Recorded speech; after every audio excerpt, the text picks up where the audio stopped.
Workers পার্টির নির্বাচনী ইশতেহার, দ্রব্যমূল্য, দুর্নীতি ও অর্থ পাচার হ্রাস টানার প্রতিশ্রুতি। বিস্তারিত থাকছে টি নিউজে, সাথেই থাকুন।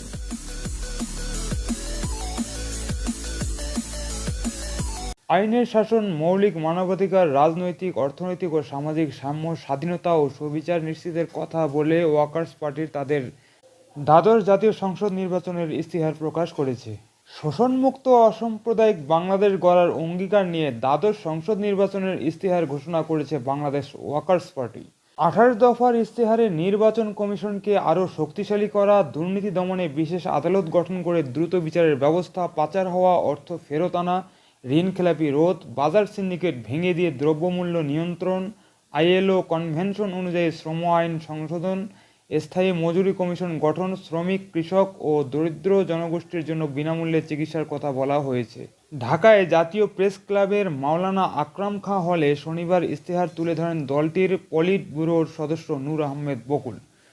সংবিধানে রাষ্ট্র পরিচালনার মূলনীতি গণতন্ত্র ও ধর্মনিরপেক্ষতার ভিত্তিতে শোষণমুক্ত সমাজতান্ত্রিক সমাজ প্রতিষ্ঠার কথা তুলে ধরে তিনি বলেন, সকল নাগরিকের জন্য আইনের শাসন, মৌলিক মানবাধিকার, রাজনৈতিক, অর্থনৈতিক ও সামাজিক সাম্য, স্বাধীনতা ও সুবিচার নিশ্চিত করার লক্ষ্যে আমরা 28 দফা নির্বাচনী ইশতেহার ঘোষণা করছি। আমরা নির্বাচন করছি 14 দলগতভাবে এবং পাশাপাশি এবারের নির্বাচনের বিশেষ বৈশিষ্ট্য, আমরা আলাদাভাবেও প্রার্থী দিয়েছি। বাংলাদেশের ওয়ার্কার্স পার্টির 23 জন প্রার্থী আমাদের প্রতীক হাতুড়ি মার্কায় নির্বাচন করছেন। পার্টির 2 জন প্রার্থী 14 দলীয় জোটের প্রার্থী হয়ে নৌকা মার্কায় নির্বাচন করছেন। বিএনপি সহ বিরোধী সমমনা জোট ও দলগুলোর বর্জনের মধ্যে এবারের নির্বাচনে আওয়ামী লীগ নেতৃত্বাধীন 14 দলীয় জোটের অন্যতম শরিক হিসেবে বাংলাদেশের ওয়ার্কার্স পার্টির 2 জন প্রার্থী নৌকা প্রতীক নিয়ে প্রতিদ্বন্দ্বিতা করছেন। তারা হলেন বরিশাল 2 আসনে রাশেদ খান মেনন, রাজশাহী 2 আসনে ফজলে হোসেন বাদশা। নির্বাচনে জিতে সরকার গঠন করলে নারী নেতৃত্ব বিকাশে সংসদের সংরক্ষিত আসনে সরাসরি নির্বাচনের ব্যবস্থা চালুর কথা জানিয়েছেন ওয়ার্কার্স পার্টি। পলিট ব্যুরোর সদস্য নূর আহমেদ বকুল বলেন, সবচেয়ে দরিদ্র উপজেলার কর্মসংস্থান স্কিম চালু, আইনি সুরক্ষা সহ জাতীয় ন্যূনতম মজুরির মানদণ্ড নির্ধারণ, পরিকল্পিত ব্লু ইকোনমি, কোচিং ও নোট ব্যবসা বন্ধ, আদিবাসীদের মাতৃভাষার শিক্ষা, পারিবারিক ও উত্তরাধিকার আইনে নারীর প্রতি যে বৈষম্য রয়েছে তা দূর করে ইউনিফর্ম ফ্যামিলি কোড এবং বাজার ব্যবস্থায় শৃঙ্খলা ফেরাতে ফরিয়াদ প্রথা ও মজুতদারি রোধে কঠোর ব্যবস্থা গ্রহণ করা হবে।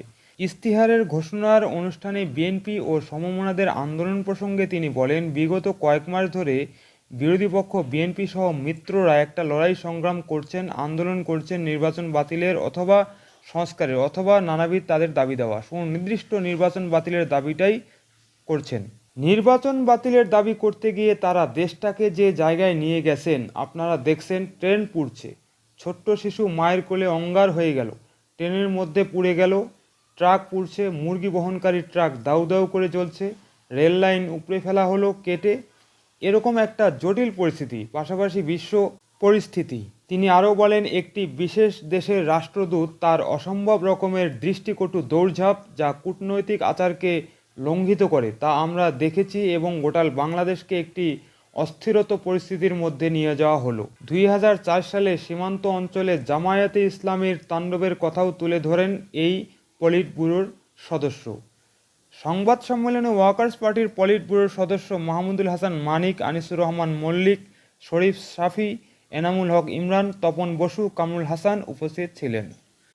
সুপ্রিয় দর্শক, বাংলাদেশ দ্বাদশ জাতীয় সংসদ নির্বাচনে ওয়ার্কার্স পার্টির ইশতেহার প্রসঙ্গে এই প্রতিবেদনটি এখন এখানে শেষ করছি। পরবর্তী সংবাদ নিয়ে আবার আসবো আপনাদের সামনে। সে পর্যন্ত ভালো থাকবেন, ভালো রাখবেন এবং চ্যানেলটি সাবস্ক্রাইব করে এই নিউজের সাথেই থাকবেন।